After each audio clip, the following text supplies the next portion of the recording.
జై జగన్, జోహార్ వైఎస్ఆర్, జోహార్ వైఎస్ఆర్. ఈరోజు ప్రకాశం జిల్లా వైఎస్ఆర్ కాంగ్రెస్ పార్టీ అధ్యక్షుడు బాధ్యత వహించే బాధ్యతగా తీసుకొని మా ప్రీతియ ముఖ్యమంత్రి మాజీ ముఖ్యమంత్రి జగన్మోహన్ గారి ఆశీస్సులతో వేదిక మీద నిర్వహించిన ప్రతి ఒక్క ఇన్ఛార్జి, ప్రతి ఒక్క నాయకుడి ఆశీస్సులతో, ముఖ్యంగా ప్రకాశం జిల్లా కార్యకర్తల ఆశీస్సులతో నాకు అవకాశం ఇచ్చిన మన ప్రీతం నాయకులు, మన పేదల పాలిట బిడ్డ వైఎస్ జగన్మోహన్ ఆశీస్సులతో ముందుకు రావడం, మీ అందరూ ఆశీస్సులతో మళ్ళా కలిసిమెలిసి ప్రతి ఒక్క వైఎస్ఆర్సీపీ కార్యకర్తకు అండగా ఉండి ప్రతి ఒక్కరిని కలిపిపోతామని చెప్పి మనస్ఫూర్తిగా తెలియజేసిన ముఖ్యంగా బీజేపీ కుటుంబం మొదటి నుంచి కూడా వైఎస్ఆర్ రాష్ట్ర గారి కుటుంబంతో నడిచిమెలిసి 11 పైన నా జీవిత కాలం మొత్తం, నా రాజకీయ భవిష్యత్తు మొత్తం జగన్మోహన్ గారికి అంకితం అని చెప్పేసి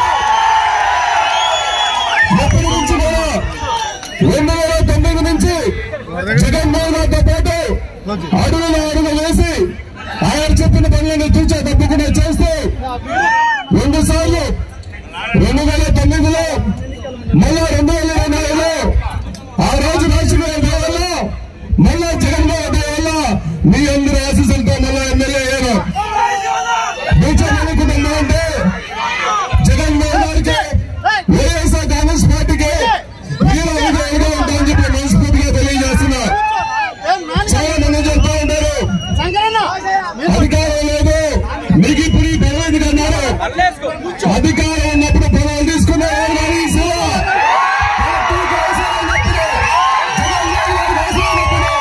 ప్రతిపక్షాలు పొలాలు మన ఉన్నప్పుడు శత్రువులు చేయకుండా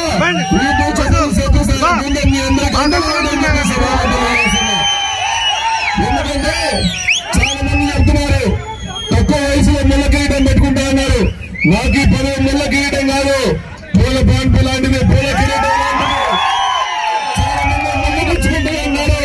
నాకు ఇంట్లో చాలా గొప్పలు తెలిసాయి. చాలా మంది ముందు ఎలక్షన్లో సుమారుగా నా మీద 20 మంది పోరాడారు, అయినా 32 మంది.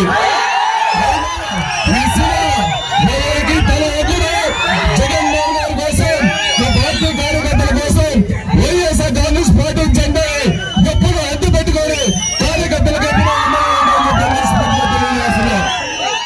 ఎవరో గుర్తు పెట్టుకోండి. ఏ నాయకుడికైనా, ఎంత నాయకుడికైనా క్యారెక్టర్ ఉన్నంత కాలం ఎప్పుడూ పదవులు వస్తా ఉంటాయి. పార్టీ నమ్ముకున్నప్పుడు పదవులు వస్తా ఉంటాయి. ఈ శివకి క్యారెక్టర్ ఎందుగా ఉంది, క్యారెక్టర్ ఉన్నంత కాలం నన్ను ఎవరు ఒప్పికలేడు.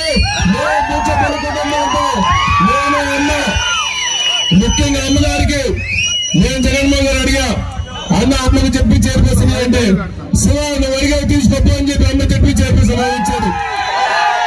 నేను జగన్మోహన్ గారు చేనుకుంటూ వచ్చినప్పుడు మా నాన్నగారు బూచంద్ర సుబ్బారెడ్డి గారు విగ్రహాన్ని ఆవిష్కరణ వచ్చినప్పుడు ఈ రాష్ట్రంలో ఏ విగ్రహావిష్కరణకి జగన్మోహన్ గారు రాలా. ఫస్ట్ విగ్రహం ఆవిష్కరణకు వచ్చింది, ప్రైవేట్ ప్రోగ్రాం వచ్చింది. మా నాన్నగారు బూచంద్ర సుబ్బారెడ్డి గారి ప్రోగ్రాం కి, ఒక ప్రైవేట్ ప్రోగ్రాం కి ఆ రోజు ఒకటి అడిగా, అన్నా నేను ఖాళీగా ఉన్నాను, ఏదో పార్టీ పదవులు అని చెప్పి అన్నాడు. నెక్స్ట్ 2024లో సీట్ ఇచ్చాడు. ఇప్పుడు అనుకున్నాను నాకు జిల్లా బాధలు ఇచ్చాడు. అంత నమ్మకం నా మీద పెట్టుకున్న జగన్మోహన్ గారిని ఎప్పుడూ మర్చిపోలేను. ఆయన చెప్పిన ఆశయాల ప్రకారం చెప్పేసాడు, మీకోసం ఎప్పుడు పనిచేస్తానని చెప్పి శివాములు చేస్తున్నా.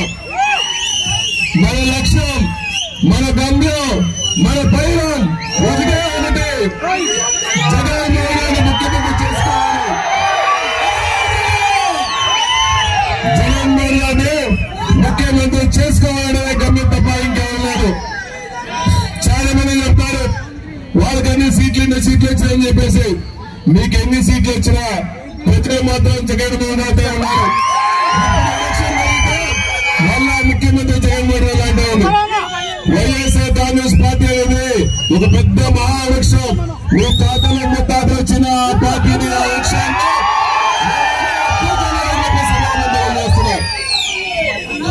అదేవిధంగా మన పార్టీ కార్యకర్తల్ని నానా విధాలుగా ఎలక్షన్ అయిన తర్వాత రాష్ట్రీయ విగ్రహాలు కార్యకర్తలను ఇబ్బంది పెడుతున్నారు, కేసులు పెడుతున్నారు.